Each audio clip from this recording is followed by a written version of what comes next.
제 이름은 최순자, 올해 나이 68입니다. 제 인생을 한마디로 요약하자면 시장통 좌판에서 시작해 지금의 3층짜리 상가 건물을 올리기까지 잠자는 시간 빼고는 단 하루도 허투루 살아본 적이 없는 인생이라고 할 수 있어요. 남편은 제 아들 경태가 10살 되던 해에 몹쓸 병으로 먼저 세상을 떴고 그 후로 저는 아들 하나 잘 키워보겠다는 일념 하나로 악착같이 살아왔어요. 남들은 저더러 억척스럽다, 독하다 말했지만 저는 그런 말들이 오히려 훈장처럼 느껴졌어요. 자식 새끼 입에 밥 들어가는 것만큼 보람된 일이 또 어디 있겠습니까? 그렇게 금이야 오기야 키운 제 아들 경태가 결혼을 한다고 며느리감을 데려왔을 때 저는 이제야말로 제 인생의 짐을 좀 내려놓나 싶었어요. 며느리 제이는 요즘 애들답게 뺀질하게 예쁘장했고 무엇보다 제 아들이 좋아서 죽고 못 사는 눈치였으니까요. 아들이 좋다는데 제가 무슨 말을 더 보태겠어요. 저는 흔쾌히 결혼을 허락하고 제 명의로 된 아파트 하나를 내주며 둘의 신혼살림을 시작하게 해주었죠. 그게 벌써 2년 전의 일이네요. 제가 사는 집에서 아들 내외가 사는 아파트까지는 차로 10분, 걸어서도 30분이면 닿는 아주 가까운 거리였어요. 하지만 저는 일부러 그 집에 자주 드나들지 않았어요. 요즘 젊은 것들이 어디 시어머니 잔소리 좋아하나요? 저 역시 시장에서 평생 사람 부대끼며 살아온 터라 웬만한 일에는 눈 하나 깜짝하지 않는 성격이기도 했고요. 그런데 그날은 정말 작정하고 아들 집에 갈 일이 생겼어요. 아들 녀석 회사에서 연말정산 서류를 급하게 떼어오라고 했다는데 마침 제가 그 서류를 보관하고 있었거든요. 아침부터 시장에 나가 한바탕 전쟁을 치르고 오후 늦게서야 겨우 짬을 내 아들네 아파트로 향했어요. 현관 비밀번호를 누르고 문을 열자마자 제 코를 찌르는 건 익숙한 된장찌개 냄새가 아닌 시큼하고 퀴퀴한 음식물 쓰레기 냄새였어요. 아가, 나왔다. 제 목소리에 돌아오는 대답은 없었어요. 대신 거실 소파에 길게 누워 휴대폰 화면만 뚫어져라 쳐다보고 있는 며느리의 뒷모습이 보였죠. 저는 그 순간 제 눈앞에 펼쳐진 광경에 잠시 말을 잃고 말았어요. 집안은 그야말로 난장판, 아수라장이었어요. 현관 앞에는 각종 배달음식 용기들이 산처럼 쌓여 있었고 거실 바닥에는 아들 녀석의 양말과 며느리의 옷가지들이 아무렇게나 벗어던져져 있었어요. 소파 옆 테이블에는 먹다 남은 과자 봉지와 끈적한 음료수 자국이 그대로 말라붙어 있었고요. 이건 사람이 사는 집이 아니라 마치 도둑이라도 한바탕 쓸고 지나간 폐가 같았어요. 제 평생 이렇게 더러운 집구석은 정말 처음 봤어요. 아니, 시장통 뒷골목도 여기보다는 깨끗할 것 같았어요. 제가 기가 막혀서 멍하니 서 있는데도 며느리는 저를 돌아보지도 않더군요. 휴대폰에서 흘러나오는 요란한 게임 소리만이 텅 빈 거실을 가득 채우고 있었어요. 힐끗 보니 무슨 괴물을 때려잡는 그런 게임인 것 같았어요. 뭐가 그렇게 신나는지 혼자 낄낄거리기까지 하더군요. 저는 부글부글 끓어오르는 속을 억지로 누르며 며느리에게 다가갔어요. 아가, 집이 이게 대체 뭐냐? 좀 치우고 살아야지. 그제야 며느리가 귀찮다는 듯 고개만 살짝 돌려 저를 쳐다봐요. 그러더니 아무렇지도 않게 한마디 툭 던지더군요. 아, 어머니 오셨어요? 무슨 일이세요? 그 목소리에는 시어머니를 향한 존중이나 반가움이라고는 눈곱만큼도 찾아볼 수 없었어요.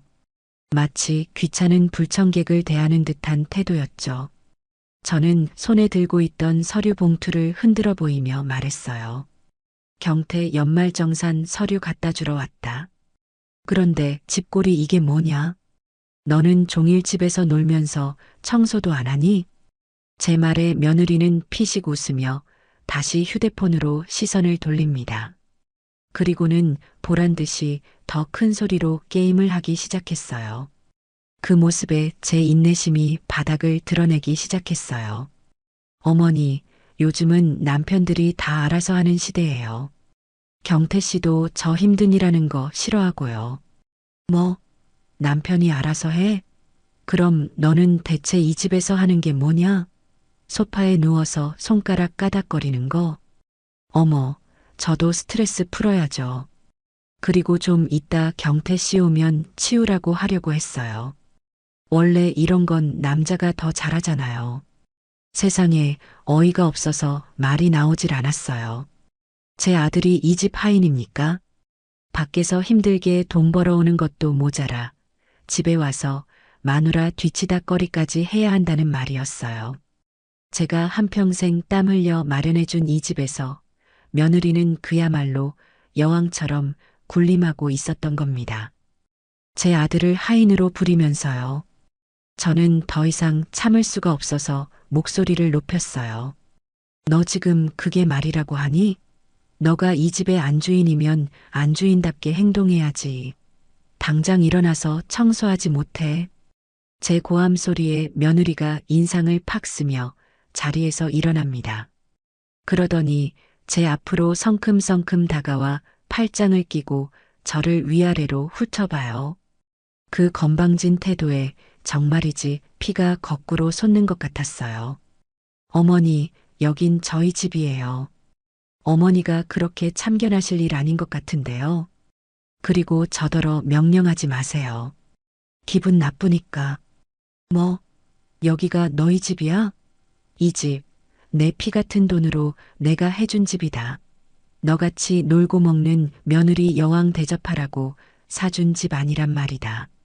제 말이 끝나기 무섭게 며느리의 입에서 비웃음이 터져 나왔어요. 어차피 경태 씨한테 증여하신 거잖아요. 그럼 이제 저희 거죠. 법적으로도 그렇고, 어머니, 시대가 어느 땐데 아직도 그런 구시대적인 소리를 하세요? 그 순간 저는 깨달았어요. 아, 저 인간은 말이 통하는 상대가 아니구나. 상식과 예의라는 것이 아예 존재하지 않는 인간이구나. 그때 마침 현관문 열리는 소리가 들리고 아들 경태가 퇴근하고 들어왔어요. 저는 기다렸다는 듯이 아들에게 말했어요. 경태야, 잘 왔다. 너는 이 집 꼴을 보고도 아무렇지도 않으냐?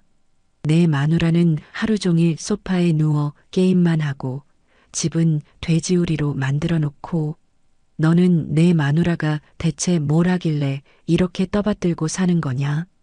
저는 아들이 당연히 제 편을 들어줄 것이라 믿었어요.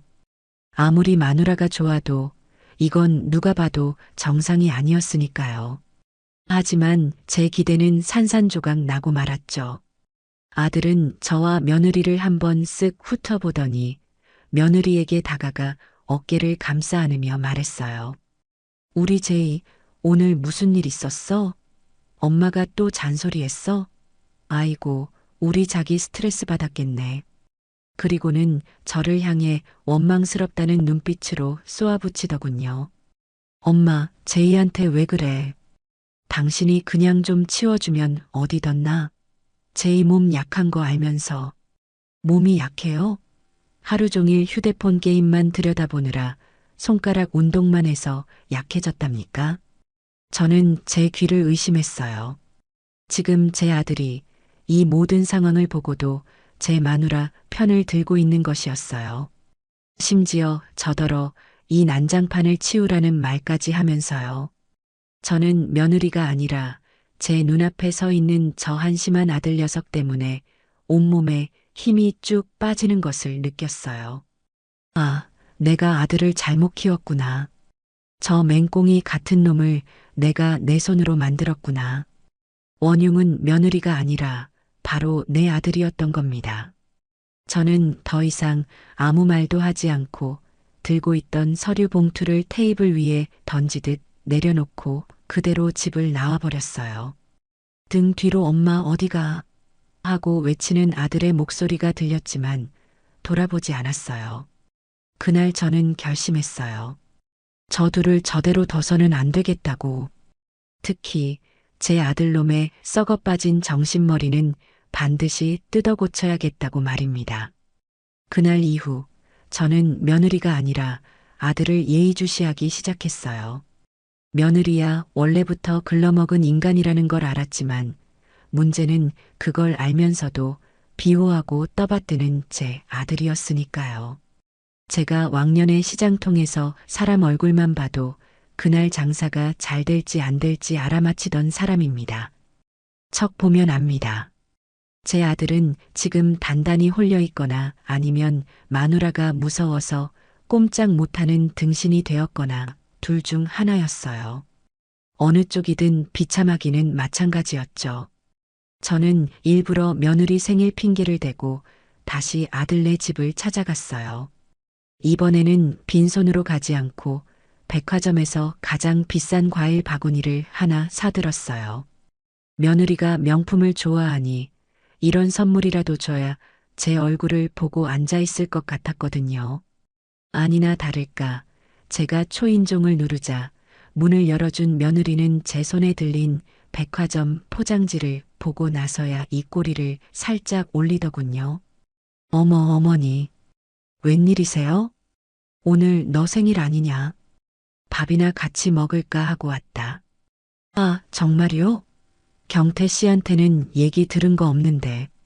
일단 들어오세요. 마지못해 저를 집 안으로 들이는 며느리의 태도는 여전히 쌀쌀맞았지만 저는 모른 척하고 거실로 들어섰어요. 집안 꼴은 지난번과 별반 다르지 않았어요. 여전히 어지럽고 정리가 되지 않은 모습. 며느리는 제가 사온 과일 바구니를 받아들고는 포장만 대충 뜯어보고 식탁 위에 휙 올려놓아요. 고마워요라는 말 한마디 없었어요. 저는 그런 며느리의 태도를 애써 무시하며 소파에 앉아 아들을 기다렸어요. 잠시 후 퇴근한 아들은 저를 보고는 깜짝 놀라더군요. 엄마, 어떻게 왔어? 오늘 내 처생일이라잖니. 너는 어미한테 그런 말도 안 하냐? 제 핀잔에 아들은 머리를 극적이며 며느리 눈치를 봅니다. 그러더니 며느리 옆에 찰싹 붙어 앉아 애교를 떨기 시작했어요. 우리 제이 생일 축하해. 내가 깜짝 파티해 주려고 했는데 엄마가 먼저 오셨네. 엄마, 제이 선물은 사오셨어? 저는 기가 막혀서 아들을 쳐다봤어요. 제가 지금 빈손으로 왔습니까? 저렇게 커다란 과일 바구니가 있는데도 뻔뻔하게 선물을 또 묻는 아들의 얼굴이 정말 낯설게 느껴졌어요. 제가 과일 바구니를 턱으로 가리키자 며느리가 입을 삐죽이며 말합니다. 어머니, 요즘 이런 과일 바구니는 성의 없어 보이는 거 아시죠? 차라리 현금으로 주시는 게 더 좋은데. 그 말에 아들이 맞장구를 칩니다. 맞아, 엄마. 성의가 좀 부족했네. 우리 제이가 얼마나 갖고 싶은 게 많은데. 다음부터는 꼭 돈으로 줘. 저는 정말이지 저 둘의 머릿속을 한번 해부해보고 싶은 심정이었어요. 도대체 무슨 생각으로 저런 말들을 저렇게 쉽게 내뱉는 걸까요? 이건 예의의 문제가 아니라 인간으로서의 기본적인 도리가 없는 것이었어요. 저는 자리에서 벌떡 일어났어요. 됐다. 밥은 무슨. 너희끼리 많이 먹어라. 나는 간다. 제가 현관으로 향하자 아들이 다급하게 저를 따라옵니다. 그리고는 주변을 살피며 제게 조용히 속삭였어요.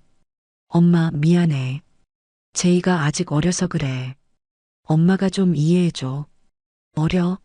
제가 지금 4살이냐, 5살이냐? 나이가 30인데 뭐가 어려. 그리고 너 똑바로 말해. 내 마누라가 무서워서 찍소리도 못하는 거 아니냐? 제 직설적인 말에 아들의 얼굴이 새빨갛게 달아오릅니다. 아니야. 내가 왜 제이를 무서워해? 나는 제이를 사랑해서 그러는 거야. 엄마는 사랑도 몰라. 사랑? 웃기지 마라. 그건 사랑이 아니라 종살이야. 이 등신아, 너가 내 마누라 종노릇을 하고 있는데 그걸 사랑이라고 착각하고 있단 말이다. 제 고함에 아들은 아무 말도 하지 못하고 고개를 푹 숙였어요. 저는 그런 아들의 모습을 보니 더 화가 치밀어 올랐어요. 저렇게 비빌 언덕이 있으니 며느리가 하늘 높은 줄 모르고 날뛰는 것이었죠. 저는 아들의 어깨를 거칠게 밀치고 아파트를 빠져나왔어요. 집으로 돌아오는 내내 저는 수만 가지 생각에 잠겼어요. 이 문제를 어떻게 풀어야 할까? 저 철없는 부부를 어떻게 정신 차리게 할 수 있을까? 저대로 뒀다가는 제 아들 인생이 통째로 망가질 것 같다는 위기감이 엄습했어요. 그리고 며칠 후 운명의 그날이 찾아오고야 말았죠. 그날은 별다른 용무가 있었던 건 아니었어요. 그저 그동안의 일들로 마음이 답답해서 바람이나 쐴 겸 동네를 걷다가 저도 모르게 아들네 아파트 단지 안으로 들어서게 된 겁니다. 오늘은 또 집구석을 얼마나 난장판으로 만들어 놓고 있을까? 괘씸한 마음에 현관 비밀번호를 누르고 안으로 들어섰죠. 아니나 다를까 집안은 역시나 제 기대를 저버리지 않았어요. 지난번보다 더하면 더했지 덜하지는 않은 상태였어요. 특히 거실 한가운데 산더미처럼 쌓여있는 빨랫감은 정말이지 가관이었어요. 아들 녀석의 출근용 와이셔츠부터 며느리의 비싸 보이는 원피스까지 온갖 옷가지들이 뒤엉켜 작은 산을 이루고 있었죠. 그리고 그 빨래 산 앞에서 며느리는 여전히 소파와 한몸이 되어 휴대폰만 들여다보고 있었어요. 그 광경을 보는 순간 저는 더 이상 이성적으로 생각하기를 포기했어요. 저건 병이었어요. 고치지 않으면 안 되는 아주 고약한 병. 저는 성큼성큼 며느리에게 다가가서 말했어요. 아가, 너 눈은 있니? 저 빨래 더미가 안 보여? 며느리는 제 목소리에 인상부터 팍 쓰더군요. 아, 깜짝이야. 노크 좀 하고 들어오시면 안 돼요? 내 돈 주고 산 내 집에 내가 들어오는데 무슨 노크냐? 내가 묻는 말에나 대답해. 저 빨래 안 보이냐고. 제 섯을 퍼런 기세에 며느리가 잠시 저를 쳐다보더니 이내 피식 웃으며 말합니다. 보여요. 그런데 왜요? 왜요? 그걸 지금 말이라고 하니? 당장 일어나서 저 빨래 개지 못해? 저는 소파에 누워있는 며느리를 향해 손가락질하며 명령했어요. 그러자 며느리가 정말 어이없다는 표정으로 저를 보며 말하더군요. 제가 왜요? 경태 씨가 그러는데 저더러 절대 힘든 일 하지 말라고 했어요. 그리고 저런 건 원래 세탁소에 맡기거나 아니면 어머니 같은 분이 해주시는 거 아니에요? 어머니 같은 분. 그 말이 제 심장에 비수처럼 날아와 박혔어요. 저 말은 즉 자신은 고귀한 몸이라 저런 허드렛 일은 할 수 없으니 시어머니인 저더러 하라는 뜻이었어요. 하녀 취급도 이런 하녀 취급이 없었죠. 저는 치밀어 오르는 분노를 간신히 억누르며 말했어요. 뭐, 내가 왜 네 빨래를 해줘야 하니? 너는 손이 없어, 발이 없어? 놀고 먹는 주제에 아주 상전납셨구나. 제 말이 끝나기가 무섭게 며느리가 자리에서 벌떡 일어나 제 앞으로 다가왔어요. 그리고는 제 눈을 똑바로 쳐다보며 말했어요. 지금 저더러 놀고 먹는다고 하셨어요? 어머니 말 조심하세요. 저도 참는데 한계가 있어요. 아, 참아? 뭘 참아? 하루 종일 소파에 붙어 사는 너가 뭘 참는다는 거냐? 그때였어요. 제 말이 채 끝나기도 전에 며느리의 손이 허공을 가르며 제 뺨으로 날아들었어요. 짝! 하는 소리와 함께 제 고개가 옆으로 돌아갔어요. 순간 세상의 모든 소리가 멎는 것 같았어요. 뺨이 화끈거리는 통증보다 더 큰 충격이 제 온몸을 덮쳤어요. 며느리에게, 그것도 아들 같은 며느리에게 뺨을 맞았다는 사실을 제 뇌가 받아들이지 못하고 있었어요. 제가 멍하니 서 있는데 바로 그 순간 거짓말처럼 현관문이 열리고 아들 경태가 들어왔어요. 아들은 저와 며느리 사이의 험악한 기류를 즉시 감지했어요. 그리고 제 벌개진 뺨을 보았어요. 저는 아들이 이성을 잃고 며느리에게 달려들 것이라 생각했어요. 제 아무리 마누라가 좋아도 어머니가 뺨을 맞은 상황을 보고 가만히 있을 아들은 세상에 없을 테니까요. 하지만 또다시 제 상상은 처참하게 빗나갔어요. 아들은 제게 달려오는 대신 며느리에게 달려가 며느리의 손을 붙잡고 걱정스럽게 물었어요. 제이야, 괜찮아? 손 안 아파? 아니, 엄마. 당신이 제이한테 또 무슨 막말을 했길래 애가 이래. 아들의 그 한마디가 제 남은 이성의 끈을 완전히 끊어버렸어요. 아들은 지금 제 뺨은 걱정하지 않고 저를 때린 며느리의 손을 걱정하고 있었어요. 심지어 이 모든 상황이 제 탓이라고 말하고 있었어요. 저는 그 순간 제 눈앞에 저것들이 더 이상 제 아들과 며느리로 보이지 않았어요. 그저 제 인생을 통째로 부정하는 원수들로 보일 뿐이었죠.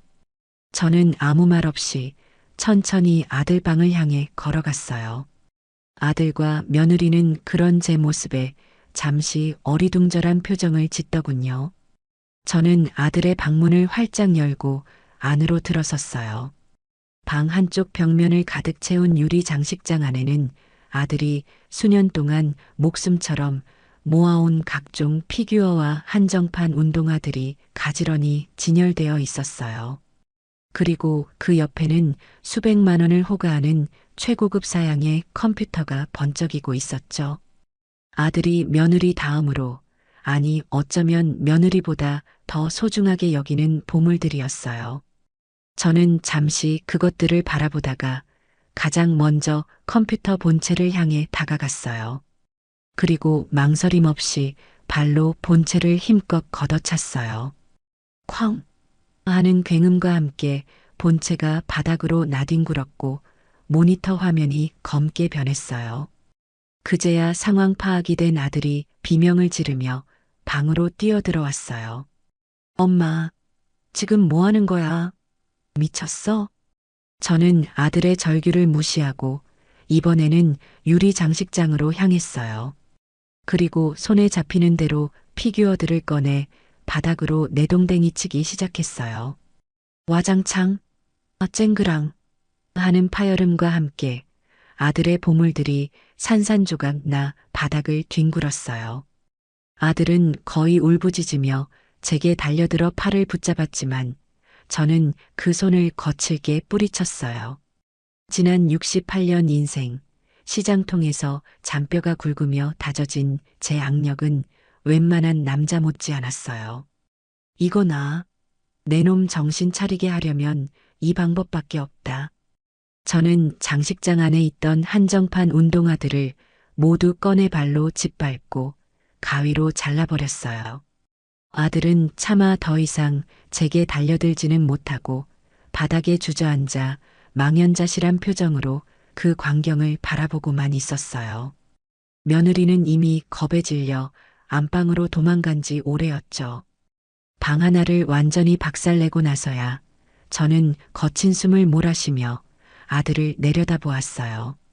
똑똑히 봐라, 김경태. 이게 바로 너가 그토록 소중하게 여기던 것들의 끝이다. 내 어미 뺨따기보다, 내 마누라 손목보다 저깟 플라스틱 쪼가리들이 더 소중했던 대가야. 저는 넋이 나간 아들을 뒤로하고 거실로 나왔어요. 그리고 마지막으로 아들이 애지중지하는 거실의 대형 TV 화면을 의자로 내리쳐 박살냈어요. 내 마누라 버릇은 너가 이렇게 만든 거다. 오늘부로 이 집에서 너희를 향한 내 모든 지원은 끝이다. 내일부터 당장 이 집에서 나가. 내 놈 힘으로 내 여왕님 모시고 어디 한번 잘 살아봐라. 제 선언을 끝으로 저는 뒤도 돌아보지 않고 그 아수라장을 빠져나왔어요. 아파트 현관문을 닫는 순간까지 집안에서는 아무 소리도 들리지 않았어요.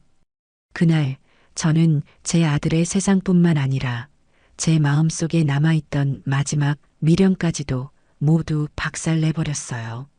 속이 다 시원하더군요. 그날 이후 제 전화기는 불이 났어요. 아들 녀석은 새벽부터 전화를 걸어 울고불고 난리를 쳤어요. 제가 전화를 받지 않자 이번에는 문자 메시지를 수십 통씩 보내오더군요. 엄마 미쳤어? 어떻게 나한테 이럴 수 있어? 제발 내가 다 잘못했어. 한 번만 용서해줘. 제이가 충격받아서 쓰러졌단 말이야. 등등. 저는 그 모든 연락을 무시했어요. 액정에 아들의 이름이 뜰 때마다 제 속도 타들어가는 것 같았지만 여기서 마음 약해지면 모든 것이 수포로 돌아간다는 것을 알고 있었어요.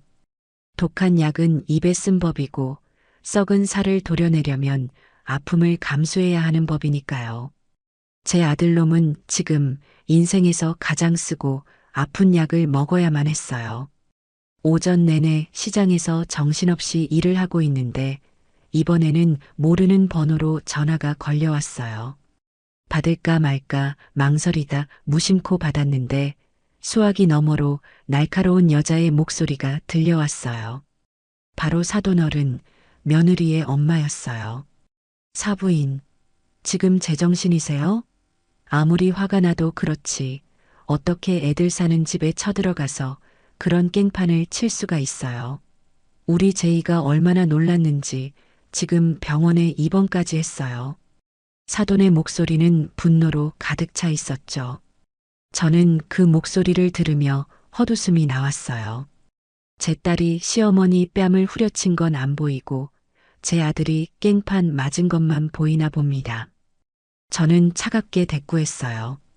사돈, 지금 저한테 따지시는 겁니까? 따지려거든 시어미 뺨 때리는 딸년 교육부터 제대로 시키고 따지세요.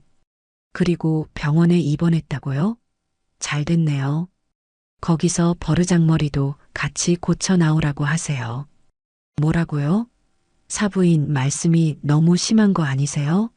우리 제이가 뭘 그렇게 잘못했다고. 뭘 잘못했냐고요? 사돈딸이 제 뺨을 때렸어요. 놀고 먹으면서 집안일 좀 하라는 시어미한테 손찌검을 했단 말입니다. 그런데도 사돈딸은 잘못한 게 없습니까? 제 말에 사돈은 잠시 할 말을 잃은 듯 했어요. 하지만 이내 목소리를 가다듬고 다시 쏘아붙이더군요. 그건 우리 제이가 아직 어려서 스트레스를 받아서 순간적으로 실수한 거겠죠. 그걸 가지고 이렇게까지 일을 크게 만들었어야 했냐고요.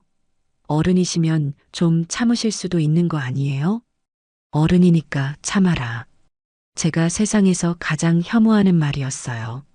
저는 더 이상 사돈과 말을 섞을 가치를 느끼지 못했어요. 사돈. 저는 분명히 경고했어요. 제 집에서 당장 나가라고. 오늘 중으로 짐 빼지 않으면 제가 사람 불러서 사돈딸 짐까지 모조리 길바닥에 내다 버릴 겁니다. 그리고 병원비 보태달라고 연락할 생각은 꿈에도 하지 마세요. 제 아들놈이 벌어서 내든 사돈이 내주든 알아서들 하세요. 저는 제 말만 내뱉고 전화를 끊어버렸어요. 그리고 곧바로 부동산에 전화를 걸어 아들이 살고 있는 아파트의 현관 비밀번호를 당장 바꾸라고 지시했어요. 그 집은 여전히 제 명의였고 모든 권리는 저에게 있었어요. 그날 오후 저는 일부러 차를 몰아 아들네 아파트 근처를 지나가 보았어요. 아니나 다를까 아파트 앞에 작은 용달차 한 대가 서 있고 아들과 며느리가 울상을 지으며 짐을 나르고 있었어요. 며느리는 뭐가 그리 서러운지 계속 눈물만 훔치고 있었고 아들은 그런 며느리 눈치를 보며 쩔쩔매는 모습이더군요. 저는 그 꼴을 차 안에서 가만히 지켜보았어요. 동정심은 조금도 들지 않았어요. 저건 저들이 자초한 일이었어요. 이제부터 시작될 고생길의 서막에 불과했죠. 며칠 후 시장에서 장을 보고 있는데 우연히 사돈과 마주쳤어요. 사돈은 저를 보자마자 잡아먹을 듯이 달려들더군요. 사부인, 어떻게 사람을 하루아침에 길바닥에 나앉게 할 수가 있어요? 인정도 눈물도 없으세요? 길바닥이라니요. 사돈 집으로 들어갔다면서요. 제 딸년 제 아들놈이니 사돈이 걷어야 마땅하지 않습니까? 제 태어난 대꾸에 사돈은 기가 막힌다는 표정을 지었어요. 그리고는 주변 사람들을 의식하며 목소리를 낮춰 하소연하기 시작했어요. 아이고 사부인. 우리 집 형편 아시면서 그러세요. 방도 2개뿐인데 저희 부부랑 제이 내외까지 4식구가 어떻게 다 같이 살아요. 집이 아주 터져나가요. 터져. 그럼 나가서 따로 살게 해야죠. 제 아들놈 월급 받으면 둘이 먹고 살만은 할 텐데요. 먹고 살기만 하면 다예요? 우리 제이 저 고생 시키려고 시집 보낸 거 아니에요. 사부인이 당장 아파트 비밀번호 알려주고 애들 다시 들어가 살게 하세요. 그리고 부서진 살림살이도 다 물어내 주시고요. 저는 사돈의 그 뻔뻔함에 혀를 내둘렀어요. 세상에 도둑놈 신보도 저런 신보가 없었어요. 저는 주변에서 우리를 쳐다보는 상인들을 향해 일부러 더 큰 소리로 말했어요. 아이고, 여러분. 이 사람 말 좀 들어보세요. 자기 딸이 시어머니 뺨을 때려서 쫓겨났는데 이제 와서 저더러 살림살이를 물어내라네요. 이런 경우가 세상에 어디 있습니까? 제 외침에 주변의 시선이 모두 우리에게로 쏠렸어요. 사돈은 얼굴이 새빨개져서 어쩔 줄 몰라 했어요.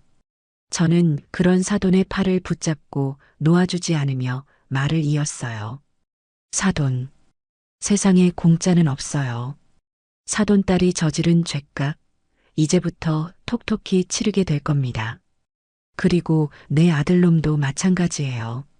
어디 한번 제 힘으로 마누라 공주 대접하며 살아보라고 하세요.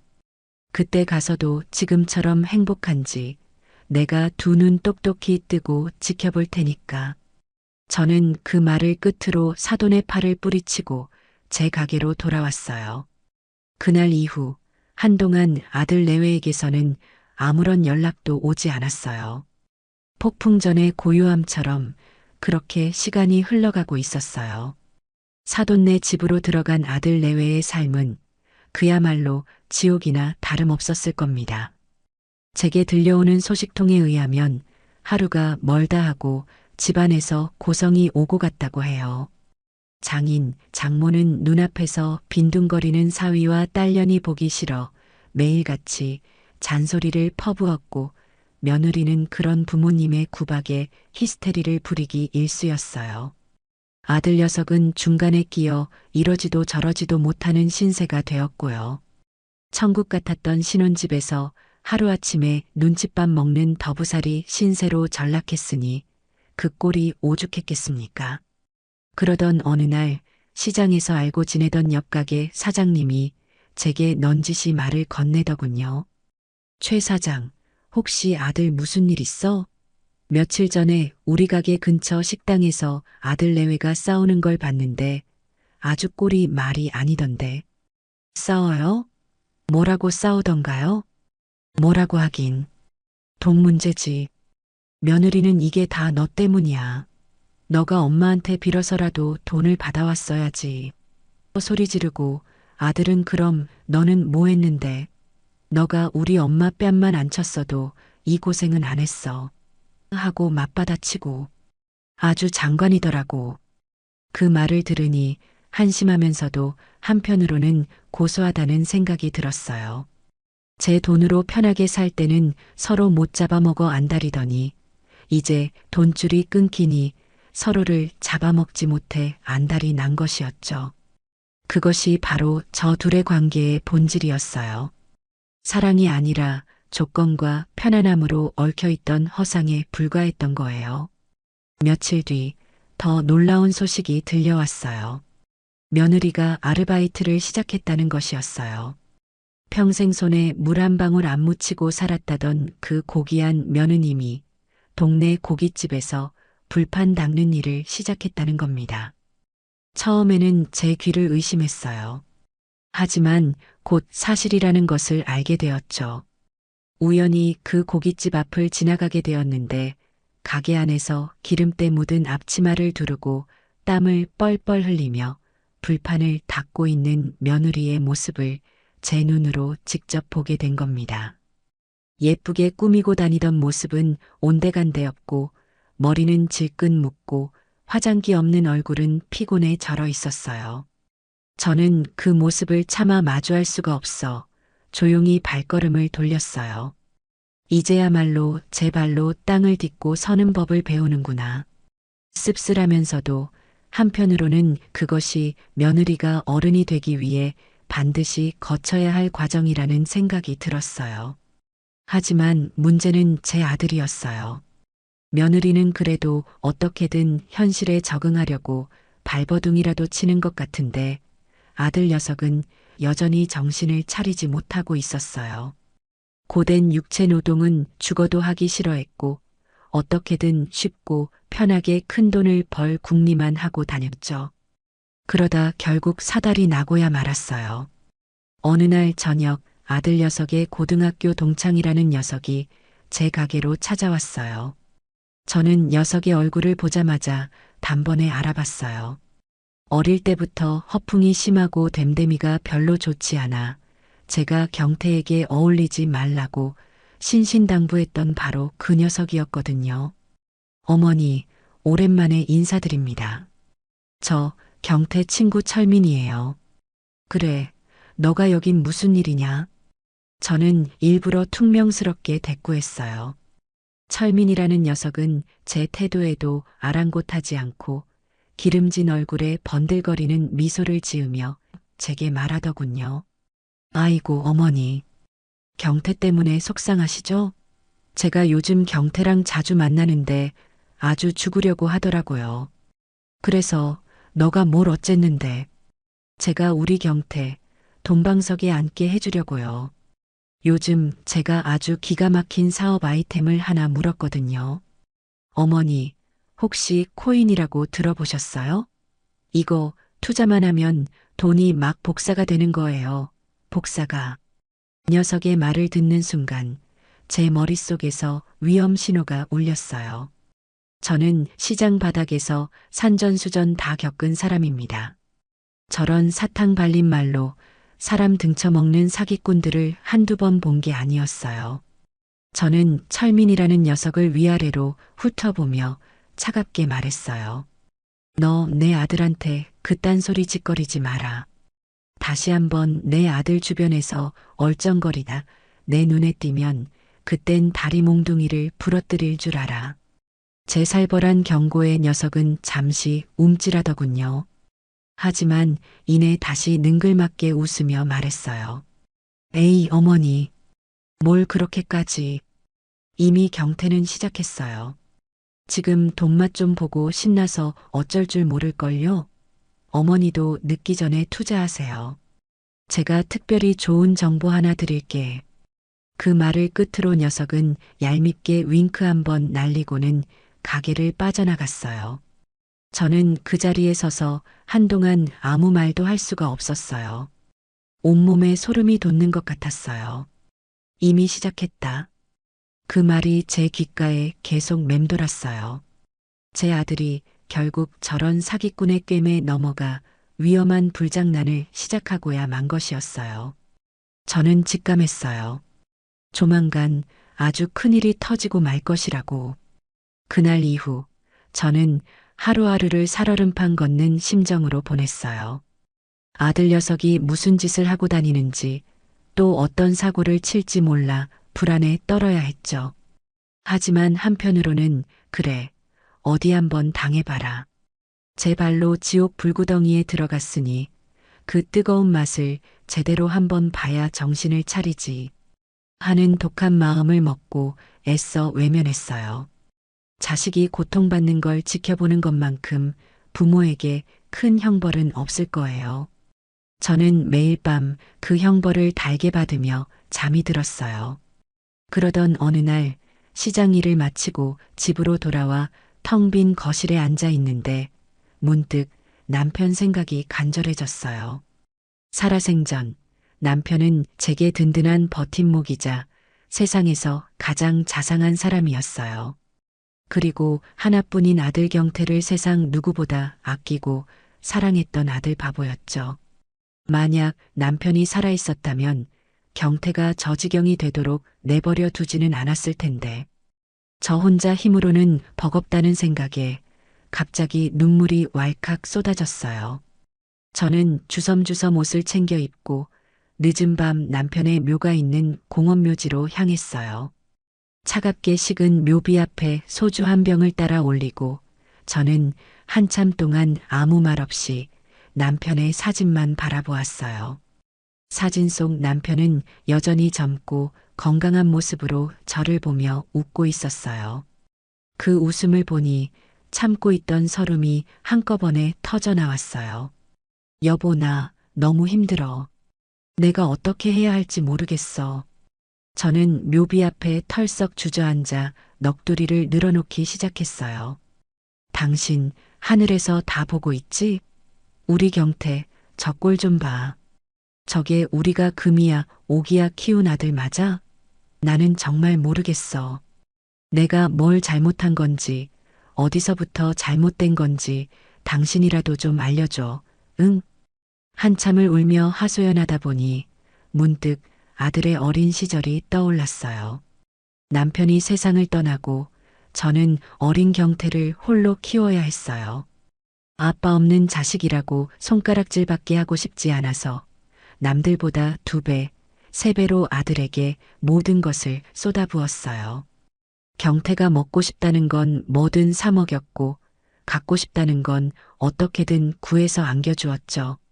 학교에서 친구와 싸우기라도 하면 저는 무조건 제 아들 편을 들며 상대 아이를 나무랐어요.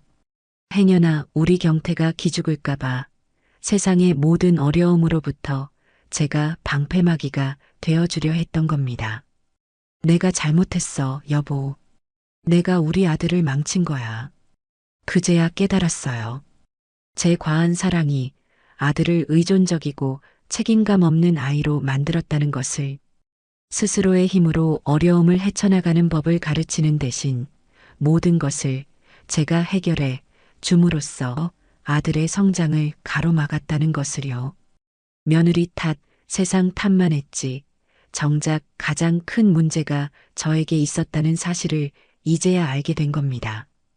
미안해, 여보. 내가 당신 아들을 이렇게밖에 못 키워서 미안해. 저는 남편의 묘비를 붙잡고 한참을 서럽게 울었어요.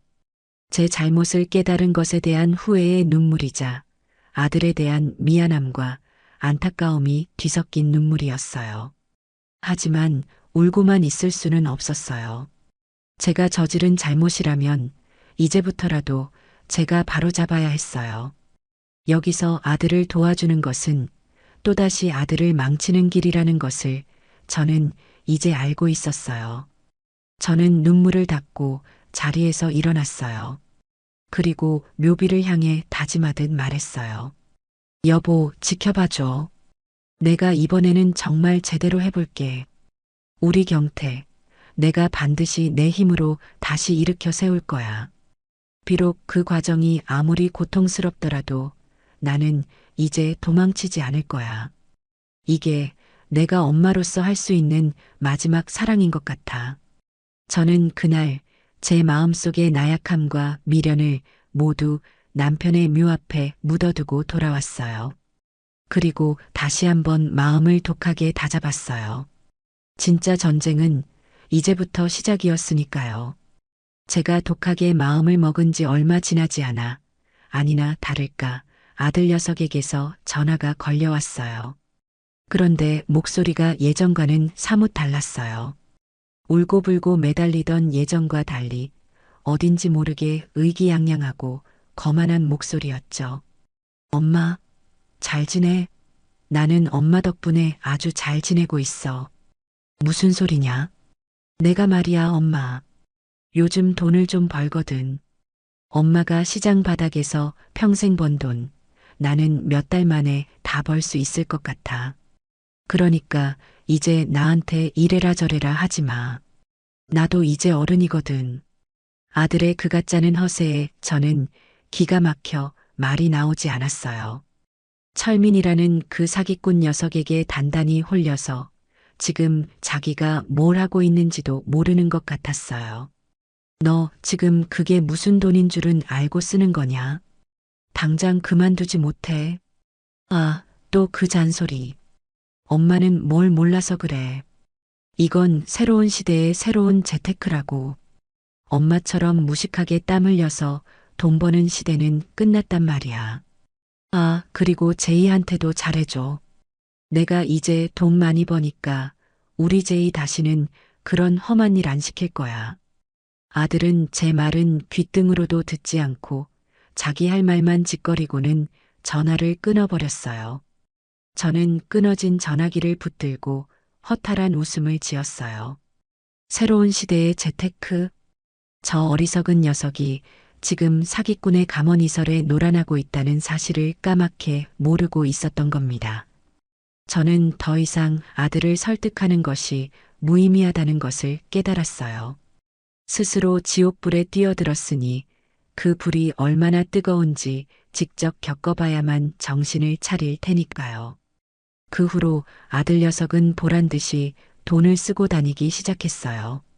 며느리는 당장 고깃집 일을 그만두었고 다시 예전처럼 명품 옷을 사입고 비싼 레스토랑을 드나들기 시작했죠. 심지어 SNS에 역시 남편은 능력이 최고라는 식의 글을 올리며 저를 조롱하기까지 했어요.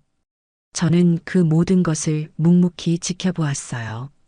저들이 누리고 있는 그 짧은 행복이 곧 닥쳐올 거대한 불행의 전주곡이라는 것을 저만은 알고 있었으니까요. 저는 시장의 제 정보망을 총동원해 아들이 몸담고 있는 그 투자 회사라는 곳에 뒷조사를 시작했어요. 결과는 제 예상과 정확히 일치했어요. 그곳은 제대로 된 사무실 하나 없는 유령 회사였고 전형적인 폰지 사기, 즉 아랫돌 빼서 윗돌 괴는 방식의 다단계 금융 사기를 치는 집단이었어요. 초기 투자자들에게는 다른 사람들의 돈으로 수익금을 지급하며 믿음을 준 뒤 더 큰 돈을 투자하게 만들어 한꺼번에 들고 튀는 수법이었죠. 제 아들은 지금 그 사기극의 중간 단계에서 잠시 돈맛을 보고 신기루에 취해 있는 것이었어요. 저는 모든 증거 자료를 차곡차곡 모으기 시작했어요. 그리고 아들 녀석의 친구, 철민이라는 그 녀석의 뒤도 밟기 시작했어요. 그 녀석은 이미 여러 건의 사기 전과가 있는 전문 사기꾼이었어요. 제 아들은 지금 아주 질 나쁜 범죄 집단에 제대로 걸려든 것이었죠. 저는 모든 준비를 마친 뒤 때를 기다렸어요. 저 어리석은 아들이 달콤한 꿈에서 깨어나 잔인한 현실을 마주하게 될 그날을요. 그리고 그날은 생각보다 훨씬 더 빨리 찾아왔어요. 어느 날 저녁 옆 가게 사장님이 다급한 목소리로 제게 전화를 걸어왔어요. 최 사장, 큰일 났어. 지금 TV 뉴스 좀 봐봐. 저는 허둥지둥 가게 TV를 켰어요. 뉴스에서는 긴급 속보라며 한 금융 사기 조직이 검거되었다는 소식을 전하고 있었어요. 그리고 화면에 비친 그 투자 회사의 이름은 바로 제 아들이 몸담고 있던 바로 그곳이었어요. TV 화면 속에서는 경찰들이 박스를 들고 나르고 피해자들이 땅을 치며 오열하는 아수라장이 펼쳐지고 있었어요. 그리고 제 귀에는 수화기 너머로 들려오는 아들의 절규가 꽂히고 있었어요.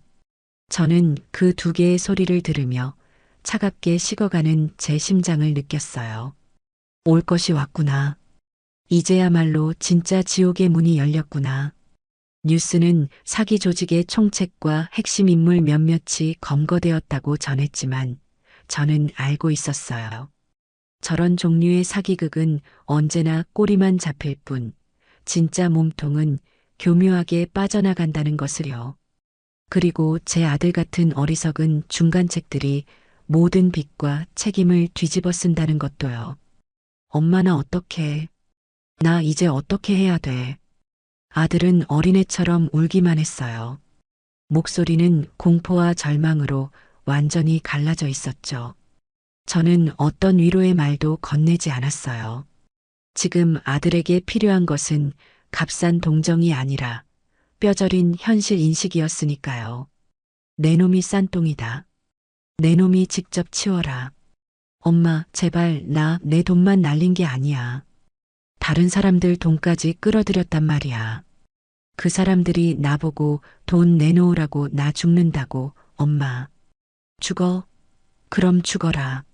내 놈 목숨값으로 그 사람들 빚이라도 갚을 수 있다면 차라리 그렇게 해라.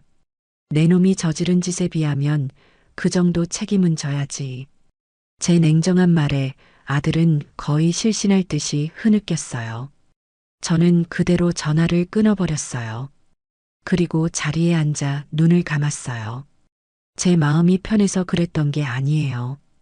당장이라도 달려가 아들을 품에 안고 괜찮다고, 이 어미가 다 해결해 주겠다고 말하고 싶은 마음이 굴뚝 같았어요.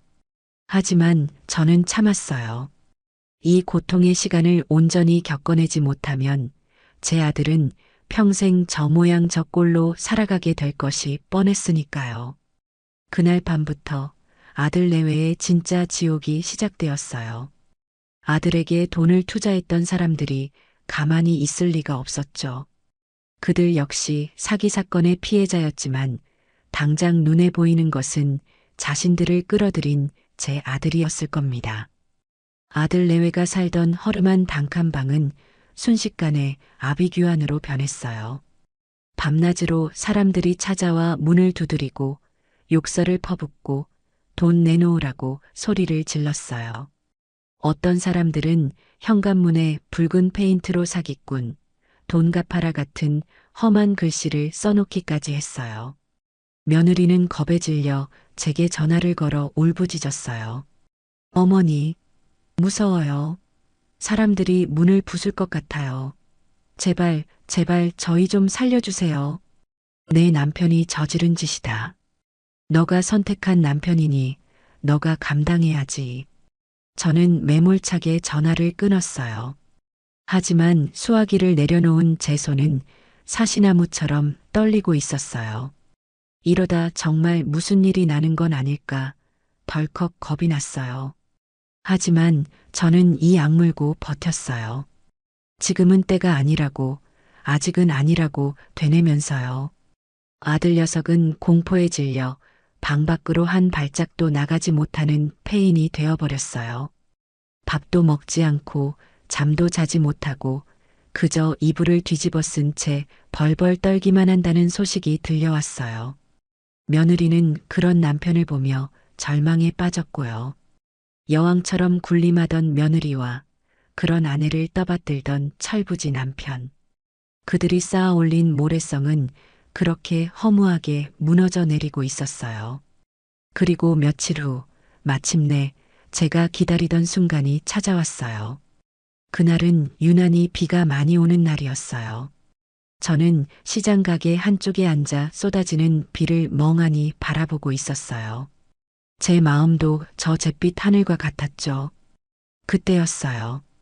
제 가게 앞으로 비에 흠뻑 젖은 누군가가 비틀거리며 다가왔어요. 처음에는 누군지 알아보지 못했어요. 너무나도 비참하고 초라한 행색이었으니까요. 하지만 곧 그 사람이 제 며느리 제이라는 것을 알 수 있었어요. 예쁘장하던 얼굴은 온데간데없고 핏기 없이 하얗게 질린 얼굴에 눈은 퉁퉁 부어 있었어요. 비싼 옷 대신 낡고 해진 옷을 입고 있었고 며칠은 굶은 사람처럼 위태로워 보였어요. 며느리는 제 가게 앞에 서서 차마 안으로 들어오지는 못하고 저를 보며 입술만 달싹이고 있었어요. 그렁그렁한 눈에는 두려움과 절박함이 뒤섞여 있었죠. 저는 아무 말 없이 며느리를 바라보았어요. 잠시 동안의 정적이 흘렀어요. 빗소리만이 우리 두 사람 사이를 채우고 있었어요. 마침내 며느리가 결심한 듯 제 앞으로 다가왔어요. 그리고는 아무런 예고도 없이 제 앞에 털썩 무릎을 꿇었어요. 시장 바닥의 흙탕물이 며느리의 바지를 더럽혔지만 며느리는 아랑곳하지 않았어요. 어머니, 제가 다 잘못했어요. 며느리는 엎드려 울기 시작했어요. 그동안의 서름과 후회, 절망이 한꺼번에 터져 나온 듯 어린아이처럼 목 놓아 울었어요. 주변 상인들이 무슨 일인가 싶어 우리를 쳐다봤지만 저는 그 시선들을 애써 외면했어요. 일어나라. 여기서 뭐 하는 짓이냐? 아니에요, 어머니. 저 일어날 수 없어요. 어머니가 용서해 주시기 전까지는요. 제가 다 잘못했어요. 제가 철이 없었어요. 어머니 말씀이 다 맞았어요. 저희 정말 분수에 넘치는 허황된 꿈을 꾸고 있었어요. 며느리는 울먹이며 품속에서 작은 봉투 하나를 꺼내 제게 내밀었어요. 꾸깃꾸깃하고 눅눅한 습기까지 배어있는 돈 봉투였어요. 어머니, 이거 제가 다시 식당 나가서 번 돈이에요. 얼마 안 되지만 제발 이거라도 받아주세요. 이걸로는 턱도 없는 거 알아요. 하지만 어머니가 아니면 저희는 정말 끝이에요. 경태 씨, 저러다 정말 죽을지도 몰라요. 제발 저희 남편 좀 살려주세요, 어머니. 저는 며느리가 내민 돈 봉투를 내려다보았어요. 그 안에는 아마 며칠 밤낮으로 뼈 빠지게 일해서 번 몇십만 원이 들어있을 터였어요. 그 돈은 며느리가 제게 바치는 진심 어린 반성문이자 마지막 남은 자존심을 모두 내려놓은 처절한 항복 선언이었어요. 거만하고 철없던 여왕님은 온데간데였고 제 앞에는 그저 비에 젖은 채 벌벌 떨고 있는 가여운 어린아이 하나가 있을 뿐이었어요. 그 순간 제 마음속을 굳게 걸어 잠그고 있던 빗장이 쿵 하고 무너져 내렸어요. 저는 자리에서 일어나 며느리에게 다가갔어요. 그리고는 흙탕물 바닥에 엎드려 있는 며느리의 팔을 잡아 억지로 일으켜 세웠어요. 며느리는 제 손길에 놀라 저를 쳐다봤어요. 너는 네 남편이 불쌍해서 우는 거냐? 네. 아니면 이런 비참한 현실에 내몰린 네 신세가 처량해서 우는 거냐? 제 질문에 며느리는 아무 대답도 하지 못하고 고개만 저으며 눈물을 뚝뚝 흘렸어요. 저는 그런 며느리의 젖은 어깨를 강하게 붙잡고 말했어요. 울지 마라. 눈물은 이 모든 일이 끝나고 나서 흘려도 늦지 않다. 그리고 그땐 후회의 눈물이 아니라 기쁨의 눈물을 흘리게 될 게다. 그리고는 며느리가 내민 돈 봉투를 다시 며느리의 손에 쥐어주었어요. 이 돈은 너가 갖고 있어라. 그리고 이걸로 내 남편 죽이라도 끓여 먹여. 지금부터는 내가 나설 차례니까. 제 말에 며느리는 믿을 수 없다는 표정으로 저를 바라보았어요. 저는 그런 며느리를 제 가게 안으로 끌고 들어왔어요. 그리고 따뜻한 물 한 잔을 건네며 말했죠. 자, 이제부터 내가 묻는 말에 똑똑히 대답해야 한다. 너가 아는 모든 것을 단 하나도 빼놓지 않고 나한테 전부 다 말해야 해. 내 남편을 구하고 싶다면 말이다. 그날 밤 저는 며느리를 제 집으로 데려왔어요. 그리고 밤이 새도록 며느리에게 모든 이야기를 들었어요. 아들 녀석이 어떻게 철민이라는 친구의 꼬임에 넘어갔는지, 그 투자 회사라는 곳이 어떤 방식으로 사람들을 속였는지, 그리고 지금 아들에게 빚독촉을 하고 있는 놈들이 누구인지, 며느리는 자기가 아는 모든 것을 제게 털어놓았어요. 이야기를 들으면 들을수록 이건 단순히 어리석은 아들 녀석 하나의 문제가 아니라는 것이 명확해졌어요. 그 뒤에는 아주 교활하고 악랄한 사기꾼 놈들이 도사리고 있었어요. 뉴스에 나온 대로 사기 조직의 총책과 몇몇 간부들은 경찰에 붙잡혔다고 해요. 하지만 그건 정말 꼬리에 불과했어요. 제 아들처럼 어리숙한 사람들을 꼬드겨 투자금을 모으게 하고 그 돈의 대부분을 가로챈 진짜 몸통들은 이미 돈을 챙겨 자취를 감춘 뒤였죠. 아들에게 빚 독촉을 하는 놈들은 그 사기 조직과는 또 다른 별개의 집단이었어요. 그들은 사기꾼들에게 돈을 빌려주고 그 대가로 투자자들의 명단을 받아내 빚을 대신 받아내는 일종의 하이에나 같은 놈들이었어요. 경찰에 신고해봐야 아무 소용이 없었어요. 법적으로는 아들이 그들에게 빚을 진 것이 맞았으니까요. 결국 이 문제를 해결하려면 법의 테두리 밖에서 움직여야 했어요. 저는 며느리를 통해 아들을 끌어들인 친구, 철민이라는 녀석의 연락처를 알아냈어요. 이 녀석은 아마 이번 사건으로 자기도 큰 돈을 잃었을 테고 진짜 사기꾼들에게 앙심을 품고 있을 것이 뻔했어요. 저는 며느리를 잠시 방에 들어가 있으라고 한 뒤 철민에게 전화를 걸었어요. 나다. 경태 엄마다. 제 목소리의 녀석은 잔뜩 겁을 먹은 듯 말을 더듬더군요. 어머니죠. 저는 아무 잘못 없어요. 저도 피해자라고요. 닥쳐라. 너가 피해자인지 가해자인지는 내가 판단한다.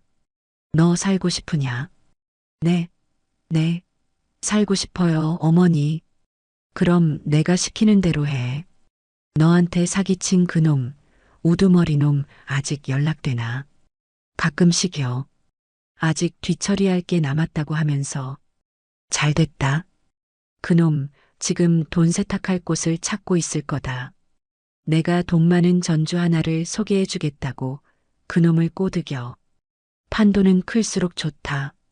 너가 이번 일만 제대로 성사시키면 너가 잃은 돈 내가 전부 보상해 주마. 하지만 만약 나를 속이거나 다른 꿍꿍이를 품는다면 그땐 내 손에 죽을 줄 알아라. 제 살벌한 제안의 녀석은 한참 동안 말이 없었어요. 하지만 결국 제 제안을 받아들일 수밖에 없었을 거예요. 녀석에게는 다른 선택지가 없었으니까요. 전화를 끊은 뒤 저는 또 다른 곳에 전화를 걸었어요. 시장에서 박 사장이라고 불리는 사람이었어요. 박 사장은 젊었을 때 해병대에서 복무했고 제대 후에는 한동안 어두운 세계에도 몸담았다가 지금은 시장에서 가장 큰 농수산물 도매업을 하는 사람이었어요. 겉보기에는 호탕한 사업가 같았지만 그 사람의 진짜 무서움은 시장 사람들이라면 누구나 알고 있었죠. 저와는 오래전 제 남편이 살아있을 때부터 인연이 있었어요. 박 사장이 아주 어려웠을 때 제가 큰 돈을 조건 없이 빌려준 적이 있었거든요. 그 은혜를 잊지 않고 박 사장은 저를 친누님처럼 따르며 제가 부르면 언제든 달려와 주곤 했어요. 박 사장, 나 최순자야. 자네 도움이 좀 필요하네. 수화기 너머로 박 사장의 굵직한 목소리가 들려왔어요. 누님 무슨 일 있으십니까? 말씀만 하십시오. 내일 저녁 자네 시간 좀 내게. 아주 재미있는 판을 하나 벌여보려고 하네. 저는 박 사장에게 모든 계획을 설명했어요. 제 이야기를 다 들은 박 사장은 잠시 말이 없다가 이내 호탕하게 웃으며 말하더군요. 역시 누님답어요. 알겠어요. 제가 가진 모든 인맥과 능력을 총동원해서 누님이 벌이시는 이 판 제대로 한번 놀아보겠어요. 그렇게 제 인생을 건 마지막 전쟁이 시작되었어요. 제 아들의 인생을 구하기 위한 그리고 제 가정을 박살낸 놈들을 제 손으로 직접 심판하기 위한 아주 위험하고도 통쾌한 복수국의 막이 오른 것이었죠. 작전은 신속하게 진행되었어요. 다음 날 저는 평생 모은 돈의 일부를 털어 제 자신을 완전히 다른 사람으로 바꾸기 시작했어요. 시장 좌판에서 먼지 묻은 앞치마를 두르고 있던 최순자는 이제 없었어요.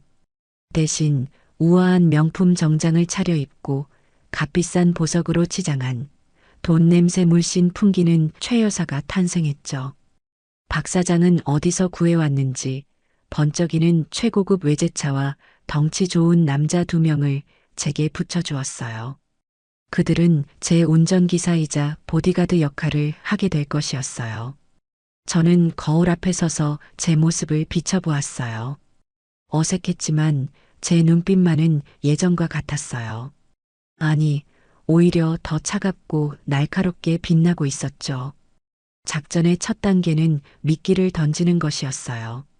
겁에 질린 철민이는 제 지시대로 사기꾼 두목에게 접근했어요. 그리고는 아주 돈 많은 사채업자 할머니가 있는데 검은 돈 수십억을 급하게 세탁할 곳을 찾고 있다며 바람을 넣기 시작했어요. 수수료도 아주 두둑하게 챙겨주겠다고 꼬드겼죠. 사기꾼들은 경찰의 수사망을 피해 숨어 지내면서도 돈 세탁은 계속해야 했을 겁니다. 그들은 철민이의 제안에 처음에는 경계했지만 결국 돈의 유혹을 이기지 못하고 미끼를 물고야 말았어요. 저와 직접 만나고 싶다는 연락이 온 것이었죠. 약속 장소는 시내의 한 고급 호텔 스위트룸이었어요. 박 사장이 미리 빌려놓은 곳이었죠. 방 안에는 이미 박 사장이 설치해 놓은 초소형 카메라와 녹음 장치가 곳곳에 숨겨져 있었어요. 저는 스위트룸 소파에 깊숙이 앉아 다리를 꼬고 놈들을 기다렸어요. 제 옆에는 덩치 좋은 보디가드 2명이 버티고 서 있었고요. 잠시 후 약속 시간이 되자 철민이가 2명의 남자와 함께 방으로 들어섰어요. 한 놈은 비쩍 마른 몸에 날카로운 눈매를 하고 있었고 다른 한 놈은 다부진 체격에 험악한 인상을 하고 있었죠. 아마 저놈이 바로 이 사기극의 우두머리 김 실장이라는 놈일 겁니다. 놈은 방안을 한번 쓱 훑어보더니 제 앞에 거만하게 앉았어요. 어르신이 돈 많은 최 여사님? 그래, 내가 최순자다. 듣던 대로 배포가 크신 것 같네요. 이런 위험한 일에 직접 나서시고 내 돈은 내 눈으로 직접 확인하고 굴리는 게 내 원칙이다. 나는 사람을 믿지 않아. 오직 돈만 믿지. 저는 일부러 더 차갑고 오만한 말투로 놈을 대했어요. 제 태도에 놈은 오히려 만족스러운 듯 웃더군요. 마음에 드네요. 그래서 굴리실 돈이 얼마나 되신다고 했죠? 일단은 20억. 일이 깔끔하게 처리되면 앞으로 2~3배는 더 맡길 수 있다. 20억이라는 말에 놈의 눈이 탐욕으로 번들거리는 것이 보였어요. 놈은 잠시 저를 떠보려는 듯 몇 가지 날카로운 질문들을 던졌어요. 돈의 출처나 제 과거 행적 같은 것들이었죠. 저는 박 사장이 미리 짜준 각본대로 수십 년간 불법 사채업을 해온 고약한 늙은이 연기를 완벽하게 해냈어요. 시장 바닥에서 평생 사람들을 상대하며 다져진 제 배짱과 연기력은 어설픈 사기꾼 따위가 감히 꿰뚫어 볼 수 있는 수준이 아니었어요.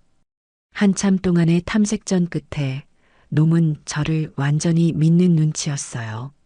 좋아요.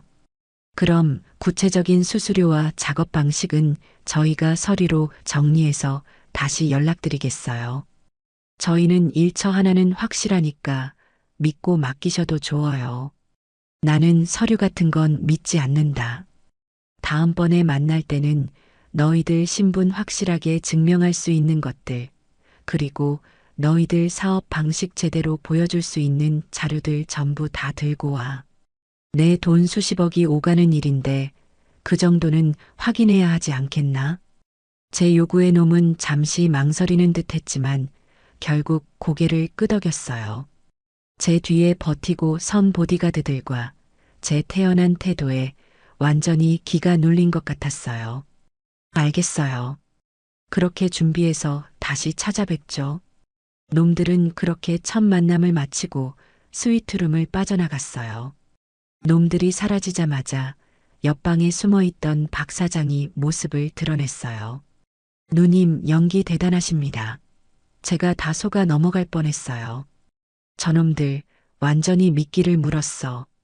다음번에는 틀림없이 자기들 딴에는 안전하다고 생각하는 소굴로 우리를 부를 게다. 제 예상은 정확했어요. 며칠 뒤 놈들에게서 다시 연락이 왔어요. 자기들의 아지트에서 만나자는 것이었어요. 인천 부둣가 근처의 낡은 폐창고라고 하더군요. 아마 그곳에서 저를 위협해서 돈을 통째로 가로챌 속셈이었을 겁니다. 하지만 어쩌죠. 그 폐창고는 이제 놈들의 무덤이 될 테니까요. 저는 수화기를 들고 비장한 목소리로 말했어요. 좋다. 그곳으로 가지. 그렇게 마지막 결전의 날이 밝았어요. 그날 이후 제 집은 사건 해결을 위한 비밀 작전 본부가 되었어요. 박 사장은 밤낮으로 자기 일처럼 뛰어주었고 저는 며느리를 통해 아들 녀석의 상태를 전해 들으며 마지막 결전의 날을 기다렸어요. 며느리는 매일같이 밥도 제대로 못 먹는 아들에게 죽이라도 끓여 먹이며 제 지시대로 아들을 안심시키는 연기를 해야 했어요. 어머니가 곧 도와주실 거야. 조금만 더 버텨. 그 말 한마디가 지옥의 문턱까지 갔던 아들에게는 유일한 동아줄이었을 겁니다. 마침내 약속한 결전의 날이 밝았고 저는 돈다발이 가득 든 것처럼 위장한 가방 여러 개를 들고 박 사장과 함께 인천의 폐창고로 향했어요. 제 인생을 건 가장 큰 도박이 시작되는 순간이었죠. 폐창고에 도착했을 때의 그 서늘하고 음습한 공기는 아직도 잊을 수가 없어요. 놈들은 일부러 험악한 분위기를 연출하며 저를 겁주려 했지만 평생 새벽 시장의 칼바람을 맞으며 살아온 제게 그 정도는 우스운 수준이었어요. 놈들의 아지트에는 사기꾼 두목인 김 실장과 그 일당들, 그리고 잔뜩 겁에 질린 얼굴의 철민이가 저를 기다리고 있었어요. 김 실장은 제게 돈 가방부터 열어보라고 재촉했고 저는 태연하게 가방을 열어 위조 지폐 뭉치를 보여주었어요. 돈에 눈이 먼 놈들은 그게 가짜라는 사실을 알아챌 생각도 못하고 입이 귀에 걸리더군요. 놈들이 돈에 정신이 팔린 사이 저는 약속된 신호를 보냈어요. 제 기침 소리와 함께 폐창고의 낡은 문들이 동시에 열리며 밖에서 대기하고 있던 박 사장의 부하들과 경찰들이 들이닥쳤어요. 꼼짝 마. 모두 현행범으로 체포한다. 순식간에 아수라장이 펼쳐졌어요. 놈들은 뒤늦게 속았다는 사실을 깨닫고 발악했지만 이미 모든 것은 끝난 뒤였어요. 놈들이 그동안 저지른 범죄 행각을 입증할 서류와 대포폰, 장부 등은 이미 제 손에 들어와 있었고 현장에서 돈을 세탁하려던 정황까지 완벽하게 포착되었으니까요. 김 실장이라는 놈은 마지막까지 제게 달려들며 악을 쓰더군요. 이 할망구가 감히 나를 속여? 너 내가 누군지 알아? 감방에 들어가도 내 사람 시켜서 너랑 네 아들놈 가만 안 둘 거야. 저는 그런 놈의 멱살을 잡아채고 그 눈을 똑바로 쳐다보며 차갑게 말해주었어요. 그래, 어디 한번 해봐라. 나는 평생을 너 같은 쓰레기들보다 더 독한 시장 잡것들이랑 싸우며 살아온 사람이다. 내 놈이 내 아들 머리카락 하나라도 건드리는 날엔 내가 지옥 끝까지 쫓아가 내 놈의 숨통을 끊어버릴 테니. 제 살기 어린 눈빛의 놈은 처음으로 공포에 질린 표정을 지었어요. 잠시 후 놈들과 철민이는 모두 경찰의 손에 이끌려 차가운 쇠고랑을 차고 연행되었어요. 그렇게 길고 길었던 싸움이 끝나는 순간이었어요. 저는 텅 빈 폐창고에 서서 한참 동안 아무 말 없이 쏟아지는 아침 햇살을 바라보았어요. 이제 제 아들을 다시 만날 시간이었어요. 저는 경찰서에서 모든 조사를 마친 뒤 아들과 며느리를 제 집으로 불렀어요. 두 사람은 마치 사형 선고를 기다리는 죄인처럼 고개도 들지 못하고 제 앞에 앉아 있었어요. 저는 한참 동안 아무 말 없이 두 사람을 내려다보기만 했어요. 집안에는 무거운 침묵만이 흘렀죠. 그 침묵의 무게를 견디지 못한 것은 아들 녀석이었어요. 아들은 갑자기 바닥에 엎드려 제 다리를 붙잡고 통곡하기 시작했어요. 엄마, 내가 다 잘못했어. 아들은 말도 제대로 잇지 못하고 그저 어린아이처럼 울기만 했어요. 며느리 역시 옆에서 어깨를 들썩이며 소리 죽여 울고 있었고요. 저는 그런 두 사람의 모습을 가만히 지켜보다가 나지막이 입을 열었어요. 일어나라. 네 눈물, 이제 지겹다. 제 차가운 말에 아들은 울음을 멈추고 저를 올려다보았어요. 저는 그런 아들의 눈을 똑바로 마주하며 말을 이었어요.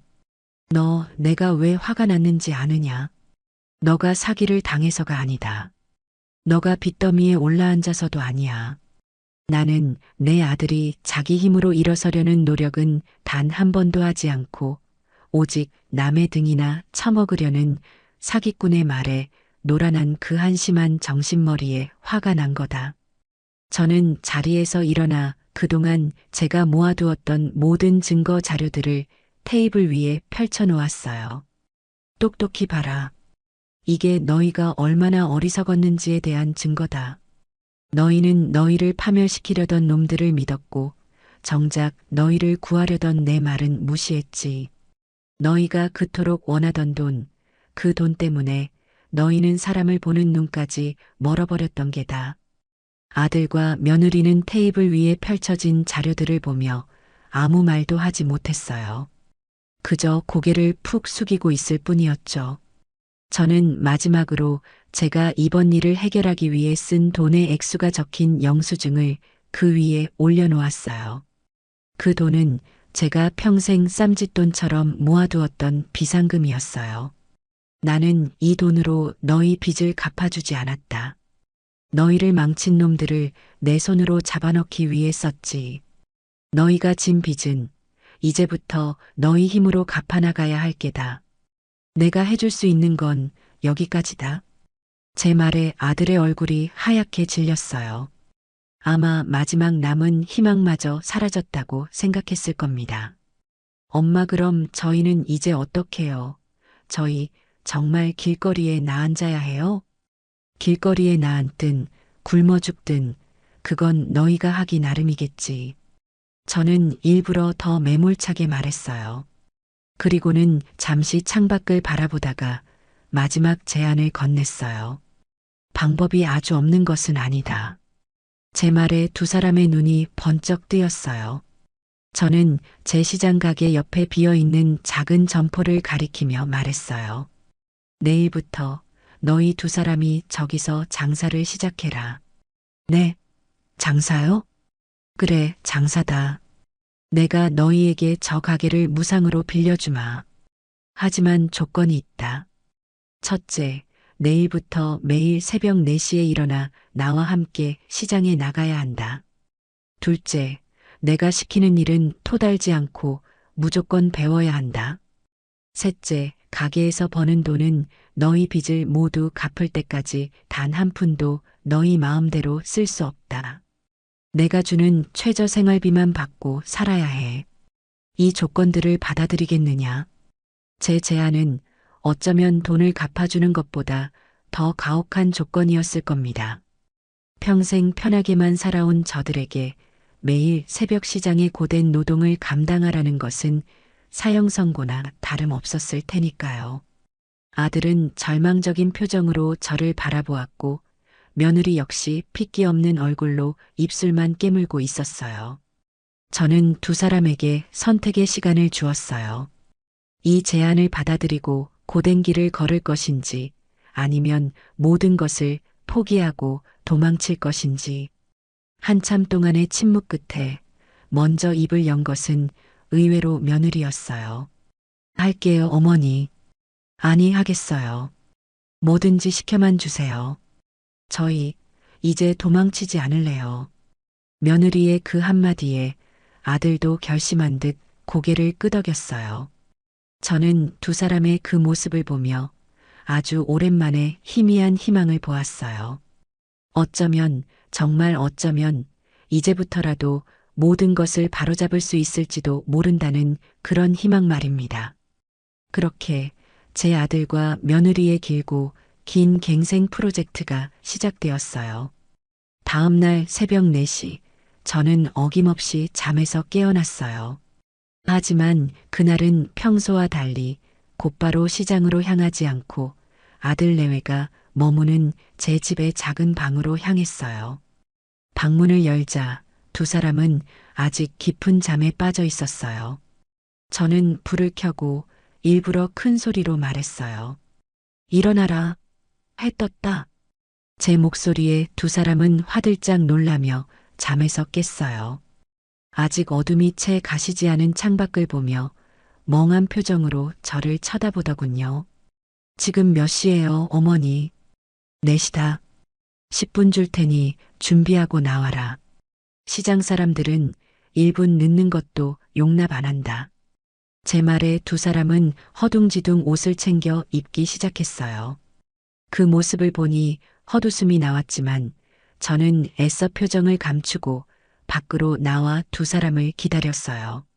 잠시 후 퉁퉁 부은 얼굴로 나온 두 사람을 데리고 저는 곧장 시장으로 향했어요.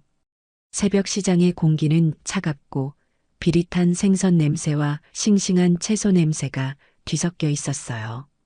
평생 처음 와보는 새벽 시장의 활기차고 거친 풍경에 아들과 며느리는 어안이 벙벙한 표정이었어요. 자, 오늘부터 너희가 일할 곳이다. 제가 가리킨 곳은 제 가게 옆에 딸린 작은 채소 가게였어요.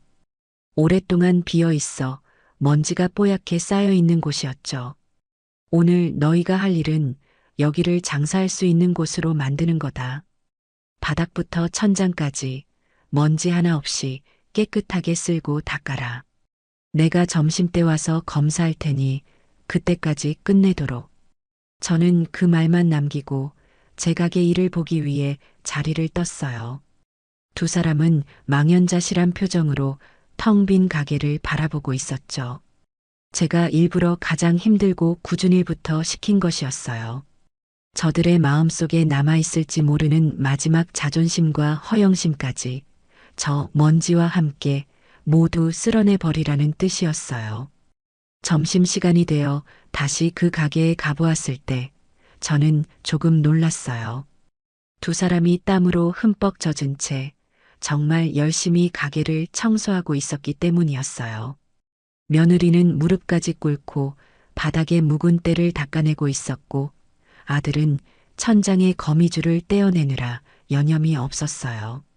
물론 일하는 솜씨는 엉망진창이었지만 그 눈빛만은 예전과 달랐어요. 어떻게든 해내고야 말겠다는 도끼가 서려 있었죠. 저는 말없이 두 사람에게 김밥 2줄과 따뜻한 국물을 건넸어요. 두 사람은 허겁지겁 세상에서 가장 맛있는 음식을 먹는 것처럼 김밥을 먹어치웠어요. 그날 이후 두 사람의 고된 시장 수업이 본격적으로 시작되었어요. 저는 두 사람에게 장사의 장자도 가르쳐 주지 않았어요. 대신 가장 밑바닥 일부터 시켰어요. 매일 새벽 산더미처럼 들어오는 채소를 나르고 다듬고 씻는 일이 그들의 주된 업무였어요. 며느리의 곱던 손은 흙과 물에 닿아 금세 거칠어졌고 아들의 어깨는 무거운 짐을 나르느라 매일 밤 파스를 붙여야 했죠. 처음에는 불평도 많았어요. 아들은 허리가 아프다, 어깨가 쑤신다며 앓는 소리를 했고 며느리는 손톱이 부러졌다며 눈물을 글썽이기도 했어요. 그럴 때마다 저는 조금도 봐주지 않고 호통을 쳤어요. 그 정도도 못 참으면서 어떻게 평생을 먹고 살겠다고. 엄살 부릴 시간에 배추 한 폭이라도 더 날라. 제 호통에 두 사람은 입을 삐죽이면서도 결국 제 지시를 따를 수밖에 없었어요. 그렇게 한 달, 2달이 지나자 두 사람에게도 조금씩 변화가 찾아오기 시작했어요. 아들은 요령 없이 힘만 쓰던 예전과 달리 어떻게 하면 더 효율적으로 짐을 나를 수 있는지 스스로 터득하기 시작했고, 며느리는 무뎌진 손으로 채소를 다듬는 속도가 제법 빨라졌어요. 어느 날 저녁, 유난히 고된 하루를 마치고 가게 정리를 하고 있는데 며느리가 제게 다가와 조심스럽게 묻더군요. 어머니, 저 배추는 어떻게 봐야 싱싱한 건지 알 수 있어요? 저는 말없이 가장 실하고 좋은 배추를 고르는 법을 가르쳐 주었어요. 며느리는 제 말을 하나라도 놓칠세라 진지한 눈빛으로 경청했어요. 그날 밤 셋이 함께 시장 구석의 작은 국밥집에 앉아 늦은 저녁을 먹었어요. 뜨거운 김이 올라오는 국밥을 허겁지겁 먹는 아들과 며느리의 모습을 보며 저는 처음으로 가족이라는 단어의 의미를 다시 생각하게 되었어요. 피를 나누고 법적으로 얽혀 있다고 해서 가족이 되는 것이 아니었어요. 이렇게 함께 땀 흘리고 서로의 고단함을 이해하고 같은 곳을 바라보며 나아갈 때 비로소 진짜 가족이 되는 것이었죠. 그날 우리는 아주 오랜만에 서로를 마주보며 희미하게 웃었어요. 그 웃음은 새로운 시작을 알리는 신호탄과도 같았어요. 시간이 약이라는 말은 어쩌면 진리인지도 모르겠어요. 아들과 며느리가 시장에서 일을 시작한 지 어느덧 1년이라는 시간이 흘렀어요. 그동안 참 많은 일들이 있었어요. 처음에는 어설프기 짝이 없던 두 사람은 이제 제법 장사꾼다운 맵시를 갖추게 되었죠. 아들은 새벽 경매 시장에 나가 좋은 물건을 떼어오는 배포를 익혔고, 며느리는 손님들을 대하는 솜씨가 날이 갈수록 능숙해졌어요. 특히 며느리는 의외의 재능을 보이기도 했어요. 미적 감각이 있었는지 채소를 보기 좋게 진열하는 솜씨가 아주 뛰어나 우리 가게는 시장에서도 가장 예쁜 채소 가게로 입소문이 나기 시작했어요. 두 사람은 1년 동안 단 하루도 쉬지 않고 일했어요. 그렇게 악착같이 번 돈으로 빚도 거의 다 갚아나갔어요. 물론 그 과정이 순탄하기만 했던 것은 아닙니다. 장사가 안 되는 날에는 서로에게 날카로운 말을 내뱉으며 다투기도 했고, 고된 몸 때문에 서러움이 북받쳐 눈물을 쏟는 날도 있었죠. 하지만 예전과 달라진 점이 있다면 이제 두 사람은 더 이상 서로를 탓하거나 원망하지 않는다는 것이었어요. 대신 어떻게 하면 이 어려움을 함께 헤쳐나갈 수 있을지 머리를 맞대고 고민하기 시작했어요. 그러던 어느 날 시장에 큰 위기가 닥쳤어요. 저희 가게 바로 건너편의 대기업에서 운영하는 대형 식자재 마트가 들어선 것이었어요. 쾌적한 시설에 값싼 가격을 무기로 내세운 그곳 때문에 시장 상인들의 시름은 날로 깊어져만 갔어요. 저희 가게 역시 매출에 큰 타격을 입었죠. 예전 같았으면 제가 나서서 해결책을 찾았겠지만 이번에는 저는 가만히 지켜보기만 했어요. 이제 저 두 사람이 스스로의 힘으로 이 위기를 극복해야만 했으니까요. 아들과 며느리는 며칠 밤낮으로 머리를 맞대고 고민했어요. 그리고 마침내 저를 찾아와 자기들의 계획을 이야기하더군요. 어머니, 저희 생각인데 앞으로는 가게에 손님이 오기만을 기다리면 안 될 것 같아요. 저희가 직접 손님을 찾아가야 해요. 찾아간다니? 그게 무슨 소리냐? 요즘 맞벌이 부부나 혼자 사는 젊은 사람들은 시장에 올 시간도 없고 와도 재료를 어떻게 손질해야 할지 잘 모르잖아요. 그래서 저희가 그런 사람들을 위해서 밀키트라는 걸 만들어 보려고요. 며느리가 반짝이는 눈으로 저를 보며 말했어요. 된장찌개, 김치찌개, 각종 볶음 요리에 필요한 모든 재료를 깨끗하게 손질하고 양념까지 만들어서 집에서는 끓이기만 하면 되도록 만들어 팔겠다는 것이었어요. 아들은 옆에서 거들었죠. 그리고 시장 주변에 혼자 사시는 어르신들이 많으시잖아요. 그런 분들을 위해서는 저희가 소량의 채소를 꾸러미로 만들어서 매일 집 앞까지 배달해 드리는 서비스를 시작해 볼까 해요. 두 사람의 계획을 듣고 저는 정말이지 깜짝 놀랐어요. 저보다 훨씬 더 똑똑하고 시대의 흐름을 읽을 줄 아는 장사꾼이 되어 있었던 겁니다. 저는 그 자리에서 두 사람의 계획을 흔쾌히 허락해 주었어요. 그날부터 아들 내외는 가게 일이 끝나고도 밤늦게까지 남아 밀키트 개발에 매달렸어요. 그리고 마침내 순잔의 찬방이라는 새로운 이름으로 배달 서비스를 시작했죠. 결과는 대성공이었어요.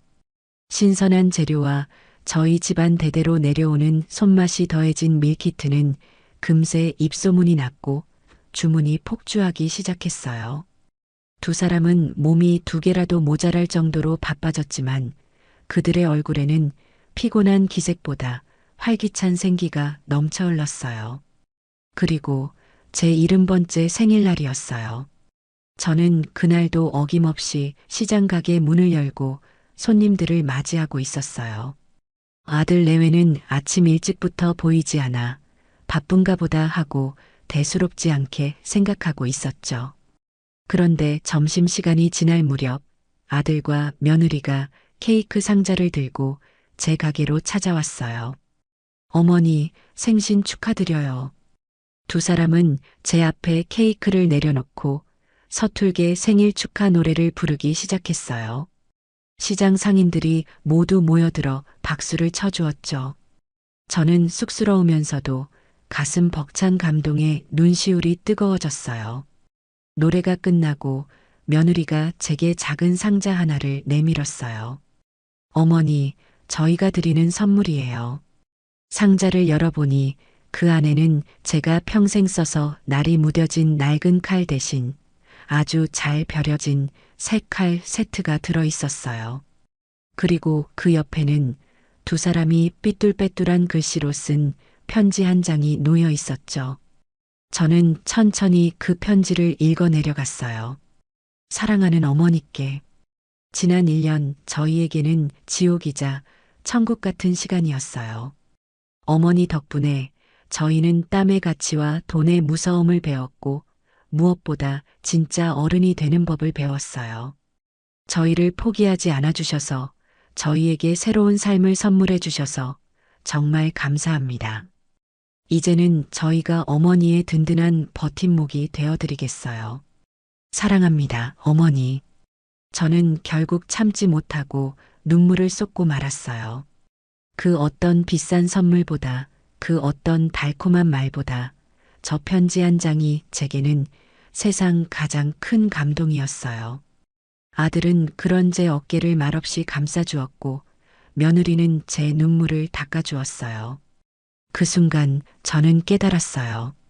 제가 잃어버렸던 아들을 그리고 한 번도 가져보지 못했던 진짜 딸을 이제야 비로소 되찾았다는 것을요. 그해 추석 저희는 아주 오랜만에 온 가족이 함께 명절을 쇠기 위해 큰 집으로 향했어요. 큰 집에는 일가 친척들이 모두 모여 있었죠. 아들 내외가 시장에서 장사를 한다는 소문은 이미 친척들 사이에 파다하게 퍼져 있는 듯 했어요. 어떤 친척은 대견하다며 등을 두드려주기도 했지만 어떤 친척은 여전히 색안경을 끼고 우리를 바라보는 듯 했어요. 특히 평소 저와 사이가 좋지 않던 동서가 유독 비아냥거리며 말을 건네더군요. 아이고 형님, 우리 경태가 시장에서 고생이 많다면서요. 뺀질하게 회사 다니던 애가 흙 묻히고 일하려니 얼마나 힘들까. 저는 대꾸할 가치도 느끼지 못하고 가만히 있었어요. 하지만 제 아들은 예전의 아들이 아니었죠. 아들은 웃으며 동서의 말을 받았어요. 숙모, 저는 지금이 훨씬 더 행복한데요. 제 손으로 직접 돈 벌고 제 힘으로 제 가정을 책임진다는 게 얼마나 뿌듯한 일인지 숙모는 아마 평생 모르실 거예요. 아들의 당당한 대답에 동서의 얼굴이 살짝 굳었어요. 하지만 그걸로 끝이 아니었어요. 동서는 이번에는 며느리를 향해 화살을 돌렸어요. 어머, 새아가. 손이 이게 뭐니? 여자 손이 이렇게 거칠어서 어떡해. 우리 경태가 마음 아프겠네. 며느리 역시 더 이상 예전의 며느리가 아니었어요. 며느리는 자신의 거칠어진 손을 당당하게 들어 보이며 활짝 웃었어요.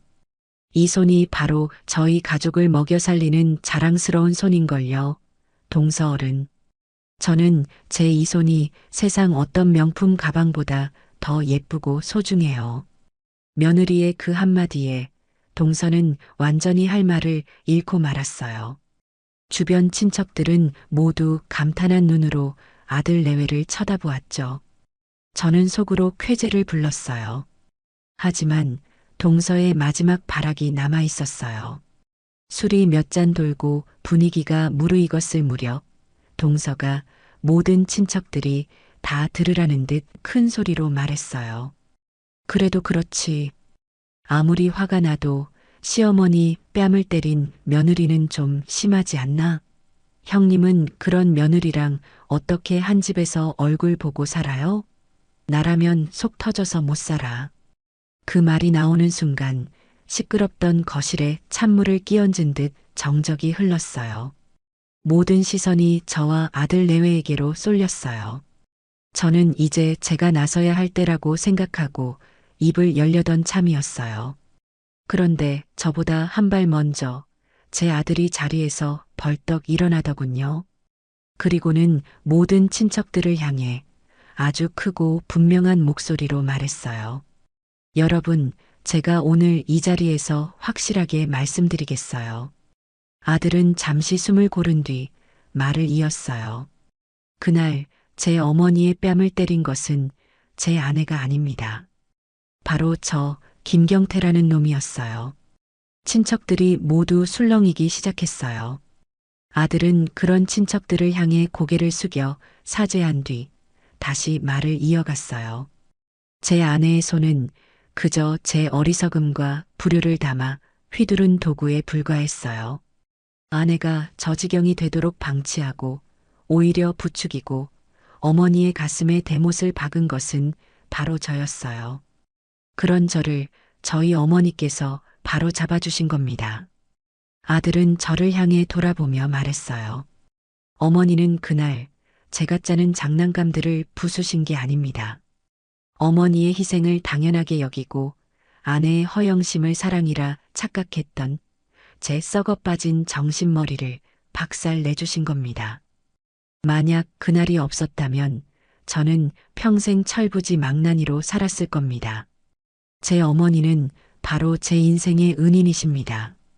아들의 진심 어린 고백에 저는 차오르는 눈물을 참을 수가 없었어요. 그때 며느리가 제 옆으로 다가와 제 손을 꼭 잡아주었어요. 그리고는 아들의 말을 이어받아 친척들을 향해 말했어요. 동서 어른 말씀이 맞아요. 저는 시어머니 뺨을 때린 천하의 몹쓸 며느리였어요. 하지만 저희 어머니는 그런 저를 내치지 않으시고 제게 새로운 인생을 살 수 있는 기회를 주셨어요. 제 이 거친 손으로 이제는 저희 어머니의 눈물을 닦아드릴 겁니다. 며느리는 그 말을 끝으로 제게 고개를 숙여 큰 절을 올렸어요. 아들도 그 옆에 나란히 엎드려 절을 올렸고요. 그 모습을 지켜보던 모든 친척들은 더 이상 아무 말도 하지 못했어요. 동서는 이미 쥐구멍이라도 숨고 싶은 표정이었죠. 저는 제 앞에 엎드려 있는 아들과 며느리의 등을 말없이 토닥여 주었어요. 그 순간 저는 깨달았어요. 진정한 사이다란 누군가를 무너뜨리고 복수하는 데서 오는 순간의 쾌감이 아니라는 것을, 잘못된 것을 바로잡고 망가진 것을 다시 일으켜 세우고 그리하여 어제보다 더 나은 오늘을 만들어내는 것, 그리하여 내 사람들이 더 단단하고 행복해지는 것을 지켜보는 것, 그것이야말로 제 인생 최고의 가장 완벽한 사이다라는 것을요. 저는 세상에서 가장 든든한 아들과 세상에서 가장 예쁜 딸을 얻었어요. 더 이상 제 인생에 부러울 것은 아무것도 없었습니다. 모처럼 며느리랑 단둘이 집에서 점심을 먹는 참이었어요. 아들 범석이는 회사 일로 출장을 갔고 적적하던 차에 미선이가 먼저 어머니, 점심이나 같이 드실래요? 하고 물어봐 주니 그게 또 내심 반갑더군요. 며느리라고는 하나 있는 게 살가운 성격은 아니에요. 말수도 적고 제가 무슨 말을 하면 네, 어머니 하고 대답은 잘하는데 그게 진심인지 아닌지 속을 알 수가 없었죠. 그래도 뭐 어쩌겠어요. 하나밖에 없는 아들이 좋다고 제 품에서 낚아채 가다시피 데려간 여자인데 제가 품어야지 별 수 있나요? 미선아, 콩나물국이 좀 싱겁지 않니? 소금을 더 넣을까? 아니에요, 어머니. 제 입에는 딱 맞아요. 요즘은 좀 싱겁게 먹는 게 건강에 좋대요. 미선이는 오물거리며 대답하고는 다시 밥 먹는 데에만 열중했어요. 저랑 눈이라도 마주칠까봐 일부러 그러는 건지 밥그릇에 코라도 박을 기세였죠. 저런 무뚝뚝한 며느리를 얻으려고 내가 아들을 금이야 오기야 키운 게 아닌데 하는 섭섭한 마음이 속에서 울컥 치밀어 오를 때도 많았어요. 그래도 아들 녀석이 퇴근하고 와서 우리 미선이가 엄마랑 잘 지내보려고 얼마나 노력하는데 엄마가 좀 더 예쁘게 봐줘 하고 제 손을 잡고 말하면 또 마음이 스르르 녹아내리곤 했죠. 그래, 내 아들이 행복하면 그만이지. 내가 조금만 참으면 집안이 편한 것을. 그렇게 마음을 다잡은 게 하루 이틀이 아니랍니다. 그날도 딱 그랬어요. 어색한 침묵 속에서 숟가락 소리만 달그락거리는 점심시간이었죠. 밥을 다 먹고 제가 과일이라도 깎아오려고 부엌으로 일어서는데 미선이가 자기가 하겠다며 제 손을 막더군요. 어머니, 앉아 계세요. 제가 깎을게요. 됐다. 너 피곤할 텐데 들어가서 좀 쉬어. 과일은 내가 깎으면 돼. 아니에요. 맨날 얻어먹기만 해서 죄송한데 이런 거라도 제가 해야죠. 그렇게 실랑이를 하다가 결국 미선이가 과도를 잡았어요. 사과를 깎는 솜씨가 제법 야무지더군요. 그걸 보면서 또 속으로 생각했죠. 그래, 살림은 똑 부러지게 잘하니 그것만 해도 어디야. 하고 저 자신을 위로했어요. 그렇게 사과 한 접시를 다 비우고 나니 나른하게 잠이 쏟아지더군요. 미선이는 설거지를 마친 뒤에 소파에 털썩 주저앉아 휴대폰을 만지작거리더니 갑자기 배를 움켜쥐었어요. 어머니, 저 화장실 좀 다녀올게요. 점심을 급하게 먹었나 봐요. 미선이는 소파 위에 휴대폰을 아무렇게나 던져두고는 총총걸음으로 화장실로 쏙 들어가 버렸어요. 저는 그러게 천천히 좀 먹지 하고 혀를 차며 거실 테이블 위에 널브러진 찻잔을 정리하고 있었죠. 바로 그때였어요. 거실의 정막을 깨고 요란한 노랫소리가 울려 퍼진 것은 미선이가 두고 간 휴대폰이었어요. 화면이 반짝거리면서 발신자 이름이 뜨더군요. 든든한 내 편. 그 글자를 보는 순간 제 입가에 흐뭇한 미소가 번졌어요. 어이구, 우리 아들 녀석인가 보네. 출장 가서도 마누라가 눈에 밟히나 보지. 저는 당연히 아들 범석이라고 생각했어요. 며느리가 자기 남편을 든든한 내 편이라고 저장해 놓은 게 어찌나 기특하고 예뻐 보이던지요. 화장실에 있는 며느리를 불러줄까 하다가 아들 목소리라도 먼저 듣고 싶은 마음에 제가 덥석 통화 버튼을 눌렀습니다. 여보세요? 범석이니? 제가 살갑게 물었어요. 그런데 수화기 너머에서는 아들의 목소리가 들려오지 않았습니다. 잠시 침묵이 흐르는가 싶더니 제 평생을 통틀어 단 한순간도 잊어본 적 없는 지옥의 불구덩이에서나 들려올 법한 그 목소리가 귓전을 파고들었어요. 미선 씨? 나야. 아니었어요. 아들 목소리가 아니었어요. 낯선 남자의 목소리. 하지만 제게는 결코 낯설지 않은 뼈에 사무치도록 익숙한 목소리였죠. 온몸에 털이 쭈뼛서고 등줄기에서 식은땀이 흘러내렸어요. 손에 들고 있던 찻잔을 저도 모르게 놓쳐버렸습니다.